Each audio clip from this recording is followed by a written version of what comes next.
Hey, what's good YouTube? This is more of a behind the scenes on how I made my river table. Hope you enjoy it. On this project I decided to use 2 slabs of leopard tree to achieve the 1200mm width and not to have a large river overpowering the timber ratio, if that makes sense. I'd sourced these slabs from a local arborist here in Brisbane, Australia. Then I had taken them to a guy with the wood whiz, which is used mainly to flatten slabs. I wasn't too keen on getting the homemade router sled, so this guy came in handy.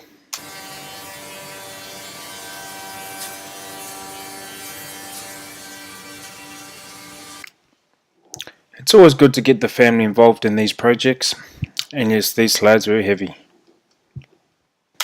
When starting this project, I had limited tools and built them up as I went.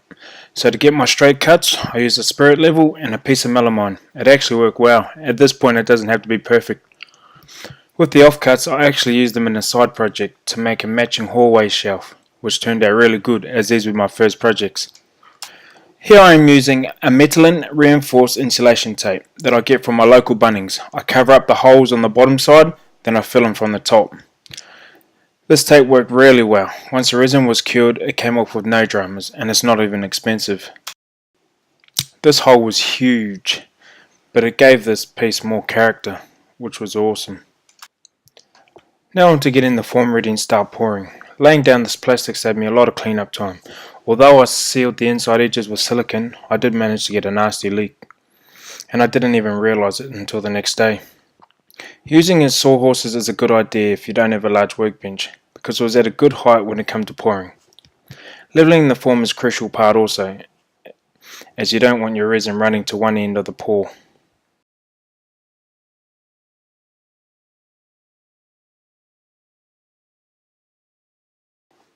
In this table, I use a resin from my local supplier, Barnes Products. This is their 2-part epoxy cast clear range. I also got my black transparent dye from Barnes and use approximately 10 drops per litre. I had to pour this table in 3 sessions as this resin only allows 20 to 25mm max in depth each pour.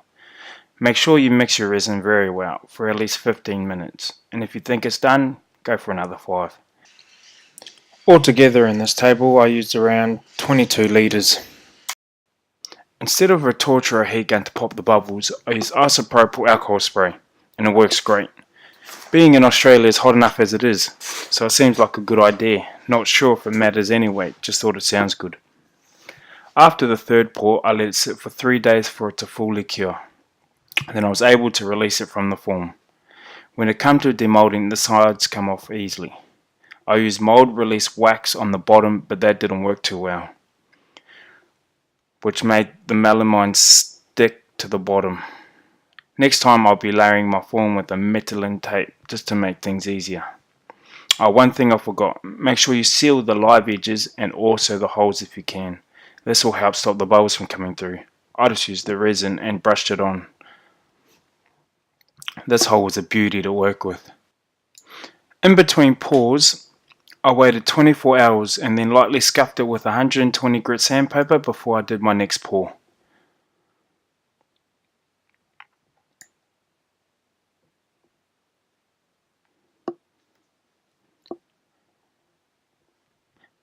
Now for the homemade router sled. This was a mission. I flattened the underside of it, then took it to the same guy that flattened the slabs, just to get the top done. Once I got it home from there, out came the sander. I started at 80 grit and then worked my way up to 240 before I cut it to final dimensions.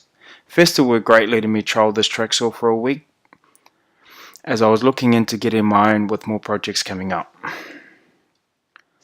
Just look at the finish you get.